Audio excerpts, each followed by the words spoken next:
Hello, എല്ലാവർക്കും സീസ് kitchen വീട്ടിലേക്ക് സ്വാഗതം. ഇന്നത്തെ പുതിയ ഐറ്റം ഒന്നുമല്ല, മാങ്ങയച്ചാർ ഉണ്ടാക്കണം. മാങ്ങാക്കറി എന്ന് പറയുന്നത് ഇൻസ്റ്റൻ്റായിട്ട് ചെയ്യാൻ പറ്റുന്ന മാങ്ങാക്കറി. അല്ലെന്നുണ്ടെങ്കിൽ കുറച്ച് സമയമെടുത്തില്ല, കുറച്ചും കൂടെ ടേസ്റ്റി ആയിട്ട് കഴിക്കാൻ പറ്റുന്ന മാങ്ങയച്ചാർ. ഞാൻ ഉണ്ടാക്കുന്നതിനകത്ത് ഏറ്റവും കൂടുതൽ എല്ലാവർക്കും ഇഷ്ടപ്പെടുന്നതും എല്ലാവരും കൂടെ ചോദിക്കാനുള്ള റെസിപ്പിയാണിത്. എല്ലാവർക്കും ഭയങ്കര ഇഷ്ടമാണ് ഈ മാങ്ങയച്ചാർ. പെട്ടെന്ന് കഴിക്കാൻ പറ്റും. അച്ചാർപ്പൊടി ഒന്നും ചേർക്കത്തില്ല, നമ്മൾ സാധാ രീതി ഉണ്ടാക്കുന്നതാണ്. ഇപ്പോൾ അതിനായിട്ട് ഇവിടെ ഞാനിപ്പോൾ മാങ്ങ എടുത്തിട്ടുണ്ട്. ഇപ്പോൾ തൽക്കാലത്തേക്ക് ഇപ്പോൾ ഈ മാങ്ങ ഞാൻ പെട്ടെന്ന് കട്ട് ചെയ്തെടുക്കാം. വേറെ കുറച്ച് മാങ്ങ എടുത്ത് കട്ട് ചെയ്തതിന് ശേഷം അതെല്ലാം കൂടെ ഒന്നിച്ച് പുരട്ടി വെക്കാം. ഇപ്പോൾ തൽക്കാലം ഇത് നമുക്ക് പെട്ടെന്ന് കട്ട് ചെയ്ത് മാറ്റാം.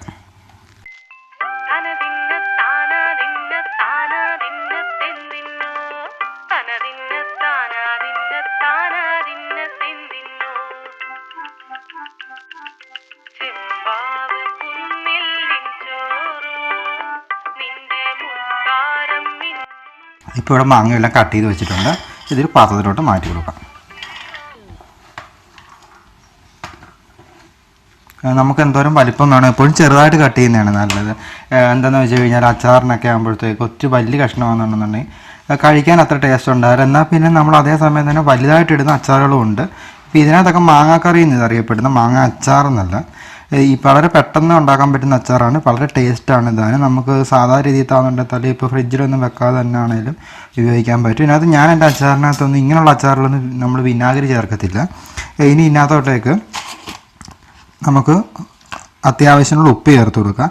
ഇപ്പം ഞാനൊരിപ്പോൾ തൽക്കാലം നിങ്ങളെ കാണിക്കാൻ വേണ്ടി കുറച്ച് ഉപ്പ് ഇടുകയാണ്. എന്താണെന്ന് വെച്ച് കഴിഞ്ഞാൽ വേറെ കുറച്ച് മാങ്ങയുണ്ട്, അപ്പോൾ അതും കൂടെ എനിക്ക് ഇതിനകത്തോട്ട് ഇപ്പോൾ അരിഞ്ഞ് ചേർക്കണം.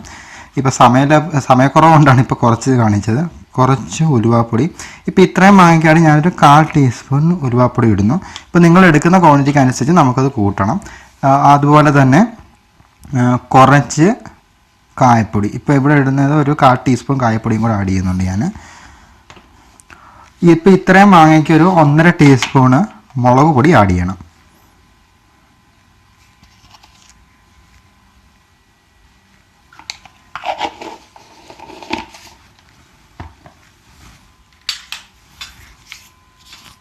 ഇപ്പോൾ നമ്മളെല്ലാം ആഡ് ചെയ്തിട്ടുണ്ട്. ഇനിയും നന്നായിട്ട് മിക്സ് ചെയ്ത് കൊടുക്കണം. ഇപ്പോൾ മിക്സ് ചെയ്ത് എല്ലാം വെച്ചിട്ടിരിക്കുന്നു. ഇനി ഇത് ഇങ്ങനെ തന്നെ ഒരു 5 മണിക്കൂർ നമ്മളിത് മാറ്റി വെക്കുക. ഇപ്പോൾ നിങ്ങൾക്ക് ഇത് ഇൻസ്റ്റൻ്റായിട്ടാണ് ചെയ്യുന്നതെന്നുണ്ടെന്നുണ്ടെങ്കിൽ ഇപ്പോൾ എൻ്റെ ബാക്കി വരുന്ന രീതിക്കകത്ത് കാണിക്കും. ഞാൻ പറഞ്ഞുതരാം എന്താ ചെയ്യേണ്ടതെന്ന്. കുറച്ച് ചൂടുവെള്ളം ഇതിനകത്തോട്ട് ഒഴിക്കണം. തിളച്ച ഒഴിക്കരുത്, ചൂടുവെള്ളം ഒഴിച്ച് ഇൻസ്റ്റൻ്റായിട്ട് ഉപയോഗിക്കാം. ഇപ്പോൾ ഇത് കുറച്ച് നേരം കൂടെ വെച്ച് കഴിഞ്ഞാൽ നമ്മൾ വെള്ളം ഉപയോഗിക്കേണ്ട ആവശ്യമില്ല. എന്താണെന്ന് വെച്ച് ഇതിനകത്ത് നമ്മൾ ഉപ്പ് ആടിയിട്ടുണ്ടല്ലോ, മാങ്ങയിലെ വെള്ളം കൂടെ ഇറങ്ങിയിട്ട് ഇതിനകത്ത് അത്യാവശ്യം വെള്ളം ഉണ്ടാവും. അപ്പോൾ അത് കുറച്ചും കൂടെ ടേസ്റ്റാണ്. ഇപ്പോൾ ഞാൻ പറഞ്ഞ പോലെ ഇൻസ്റ്റൻ്റായിട്ടുള്ളവർക്ക് വേണമെന്നുണ്ടെന്നുണ്ടെങ്കിൽ പെട്ടെന്ന് കഴിക്കാൻ വേണ്ടി നമുക്ക് കുറച്ച് ചൂടുവെള്ളം ഇതിനകത്തോട്ട് ഒഴിച്ച് കൊടുത്തു കഴിഞ്ഞാൽ പെട്ടെന്ന് തന്നെ കഴിക്കാവുന്ന മാങ്ങയച്ചാറായിട്ട് ഇത് ഉപയോഗിക്കും. ഇതിപ്പോൾ ഞാൻ 5 മണിക്കൂർ മാറ്റി വെക്കും. അപ്പോൾ മറ്റേ ഇപ്പോൾ ഞാൻ അരിഞ്ഞ മാങ്ങ കൂടെ ചേർത്ത് ഒന്നിച്ചെടുക്കാം. മാങ്ങ ഇപ്പോഴത്തേക്ക് 5 മണിക്കൂറിൽ ഞാൻ വെച്ച് ഇപ്പോൾ തുറന്ന് നോക്കുവാണ്. ഇപ്പം നിങ്ങൾക്ക് കാണാൻ പറ്റും ഇപ്പോൾ നമ്മൾ മാങ്ങയ്ക്കകത്ത് എന്തോരം വെള്ളം ഉണ്ടെന്ന്. ഇപ്പോൾ കണ്ടില്ല, ഇത് ഇത്രത്തോളം ഇപ്പോഴത്തേക്ക് വെള്ളമൊക്കെ ഇറങ്ങി, ഉപ്പൊക്കെ നന്നായിട്ട് ഇതിനകത്ത് അലിഞ്ഞ് കയറുന്ന വെള്ളം. ഞാൻ പറഞ്ഞ പോലെ തന്നെ ഞാൻ മാങ്ങ ബാക്കിയുള്ളതും കൂടി ഇതിനകത്തോട്ട് അരിഞ്ഞ് വെച്ചിട്ടുണ്ടായിരുന്നു. അപ്പോൾ അതിന് കണക്കാക്കിയുള്ള വെള്ളം ഇത്ര ഇറങ്ങിയിട്ടുണ്ട് ഇതിനകത്തോട്ട്. ഇപ്പോൾ എക്സ്ട്രാ വെള്ളം നമ്മൾ ആഡ് ചെയ്യേണ്ട ആവശ്യമില്ല. ഇനി നമുക്കിത് കടുക് വറുത്തെടുക്കാം. അപ്പോൾ അതിനായിട്ട് ഞാനിപ്പോൾ ഒരു പാൻ വെച്ചിട്ടുണ്ട്. ഇത് നന്നായിട്ട് ചൂടായിട്ടുണ്ട്. നല്ലെണ്ണ ഒഴിച്ചു കൊടുക്കുന്നത്.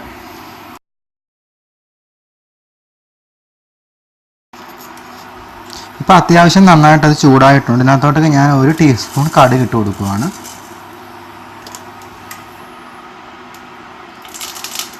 പരന്ന പാനായത് കാരണം എണ്ണ എല്ലായിടത്തോട്ടേക്കും അങ്ങ് സ്പ്രെഡ് ആയതുകൊണ്ട് പൊട്ടി വരാൻ അല്പം താമസം ഉണ്ടാകും. എന്നാലും കുഴപ്പമില്ല. ഇപ്പോൾ ഞാൻ പാചകം ചെയ്യുന്ന ഈ ഇൻഡക്ഷൻ കുക്കറിലായതുകൊണ്ട് തന്നെ ഇതിൻ്റെ സൗണ്ട് കാരണം സൗണ്ട് ഇടയ്ക്ക് ഡിസ്റ്റർബൻസ് ആയതുകൊണ്ട് എല്ലാവരും ക്ഷമിക്കണം. ഇതിൻ്റെ സൗണ്ട് ഉണ്ടല്ലോ, അതുകൊണ്ട് നമ്മൾ ഇപ്പോൾ വീഡിയോയ്ക്കകത്ത് ഇത് റെക്കോർഡിങ് സൗണ്ടിനൊപ്പം തന്നെ ഒരുതരം നല്ല ഇരപ്പൽ തോന്നും.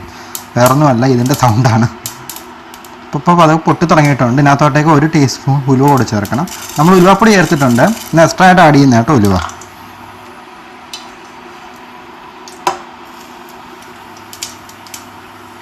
അതിൻ്റെ കളർ ഒന്ന് ചെറുതായിട്ടൊന്ന് ബ്രൗൺ ആകുമ്പോഴത്തേക്ക് വറ്റൽമുളക് ആഡ് ചെയ്യണം. പെട്ടെന്ന് തന്നെ ആവുന്നുണ്ട്.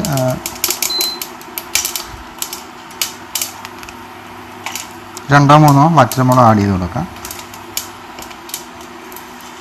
വറ്റൽമുളക് ആഡ് ചെയ്തിട്ട് ഒരു സൈഡിലോട്ട് ഇട്ടൊന്ന് ഇളക്കി വിടുക. എന്നാലേ അതൊന്നും വറ്റൽമുളക് ഒന്ന് എണ്ണയ്ക്കകത്തൊന്നും മൂത്ത് വരത്തുള്ളൂ.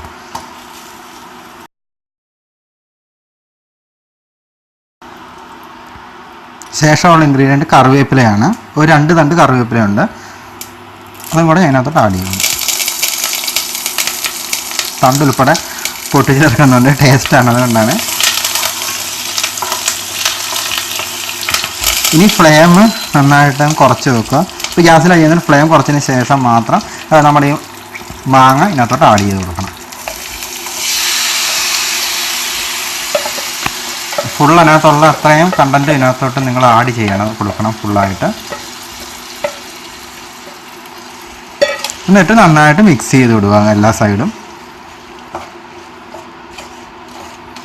ഇപ്പോൾ ഈ നിങ്ങൾ ഇൻസ്റ്റൻ്റ് ആയിട്ടാണ് ചെയ്യുന്നതെന്നുണ്ടെന്നുണ്ടെങ്കിൽ ഈ മാങ്ങ ഇപ്പം നമ്മൾ ഇത്ര മണിക്കൂർ വെക്കത്തില്ല, ഇതിന് പകരമായിട്ടാണെന്നുണ്ടെങ്കിൽ ഈ സെയിം പ്രോസസ്സ് തന്നെ, ഇതെല്ലാം ഈ സെയിം പ്രൊസീജിയറാണ്. ഇതുപോലെ തന്നെ താളിക്കുക. എന്നിട്ട് ഇതിനകത്തോട്ടേക്ക് നമ്മൾ ഈ മാങ്ങ ഇപ്പം ഞാൻ 5 മണിക്കൂർ വെച്ചെന്ന് പറഞ്ഞില്ലയോ, നിങ്ങൾ അതിന് പകരമാകുമ്പോൾ അതിനകത്തോട്ടേക്ക് അല്പം ചൂടുവെള്ളം, കുറച്ച് ചൂടോട് കൂടി, ഒത്തിരി ചൂടിലിടല്ലേ. എന്താണെന്ന് വെച്ച് കഴിഞ്ഞാൽ മാങ്ങ വെന്തു കഴിഞ്ഞാൽ അച്ചാറിന് സ്വാദം ഉണ്ടാകത്തില്ല, ഒരു ടേസ്റ്റും ഉണ്ടാവില്ല. ഇപ്പം നമ്മുടെ അച്ചാർ ഇപ്പോൾ ശരിയായിട്ടുണ്ട്. ഇപ്പോൾ ഞാനിപ്പോൾ ഇത് ഓഫ് ചെയ്യുവാണ്. ഒത്തിരി ഒരു കാരണവശാലും ചൂടായി പോലെ ചെറുതായിട്ടൊരു ചൂട് പിടിക്കുകയേ ആവുള്ളൂ, അല്ലെന്നുണ്ടെങ്കിൽ അച്ചാറിൻ്റെ ആ ഒരു രീതി അങ്ങ് മാറിപ്പോവും. എന്നിട്ട് ഉടനെ തന്നെ ഇതങ്ങ് മാറ്റുക.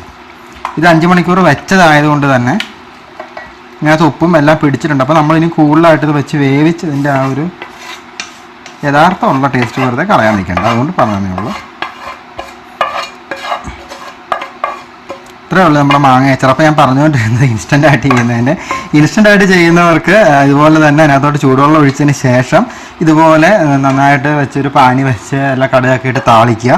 അതിന് ശേഷമാണെന്നുണ്ടെങ്കിൽ അതിനകത്തോട്ടേക്ക് ഈ മാങ്ങ കണക്ക് ഇനി വെള്ളം ചേർത്ത് വെച്ച് മാങ്ങ നിങ്ങൾ ആഡ് ചെയ്ത് കൊടുക്കുക. ബാക്കിയെല്ലാം സെയിം തന്നെ, വ്യത്യാസമൊന്നുമില്ല. വിനാഗിരി ഒന്നും ചേർക്കണ്ട. ഇതാണ് അപ്പോൾ നമ്മുടെ മാങ്ങാക്കറി എന്ന് പറയുന്നത്. സാധാരണ കല്യാണ സദ്യക്കും മറ്റുമൊക്കെ ഈ അച്ചാറുണ്ട്. അതായത് അച്ചാറപ്പൊടി ചേർക്കത്തില്ല, വിനാഗിരി ചേർക്കലൊന്നുമില്ല, യാതൊരു തരത്തിലുള്ള മറ്റ് പുറമേയുള്ള യാതൊരു പ്രിസർവേറ്റീവ്സും ഒന്നും നമ്മളിവിടെ ആഡ് ചെയ്യുന്നില്ല. നേരിട്ടുള്ള അച്ചാറാണ്. അപ്പോൾ ഇങ്ങനെയുള്ള നല്ല വീഡിയോസിനായിട്ട് ശ്രീസ് കിച്ചൻ വേൾഡ് എന്നുള്ള നമ്മൾ ഈ ചാനൽ അതിപ്പോൾ ഈ കാണുന്നില്ല ഈ റെഡ് ബട്ടണ് നിങ്ങൾ ക്ലിക്ക് ചെയ്യണം, സപ്പോർട്ട് ചെയ്യണം. എല്ലാവരോടൊരു അഭ്യർത്ഥനയാണ്. എങ്കിലേ പുതുതായിട്ട് വീഡിയോസ് ചെയ്യാൻ പറ്റും. നിങ്ങൾക്ക് പ്രേക്ഷകർക്ക് കാണാൻ വേണ്ടി മാത്രമാണ് ഇത് ചെയ്യുന്ന വീഡിയോ. അപ്പോൾ അതുകൊണ്ട് തന്നെ എല്ലാവരും സപ്പോർട്ട്, എല്ലാവരും കണ്ടുപോവുക മാത്രം ചെയ്യില്ല, ഇവിടെ ഒന്ന് പ്രസ് ചെയ്ത് കൂടി ഒന്ന് സഹായിക്കുക, സബ്സ്ക്രൈബ് ചെയ്ത് കൂടി. പുതിയൊരു വിഭവമായിട്ട് അപ്പോൾ വീണ്ടും കാണാം.